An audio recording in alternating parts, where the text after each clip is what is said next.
હું હવે ઘરેથી નીકળી ગયો છું ગામમાં જવા માટે દૂધ આપવા ડેરી પર અમારે જવું પડે. આ અમારા ગામનો રસ્તો છે ખેતરવાળો.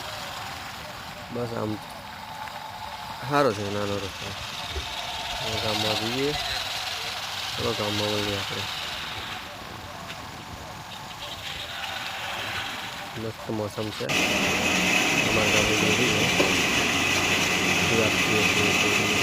વાસુદેવ મહારાજ તેમજ હસમુખભાઈ શાસ્ત્રી તરફથી આશીર્વાદ છે. ભાઈ બોલો ગજાનન ગણપતિ મહારાજ લઘુ રુદ્ર રાખેલ છે. તો જે ભાઈએ પૂજાની આરતી થાય છે, જેને લાભ લેવો હોય એ નામ લખાવી જાય. મહાદેવ અહીંયા એક મહાદેવના દર્શન કરી દીધા. હવે નીકળી ગયો છું પાછો. Like comment subscribe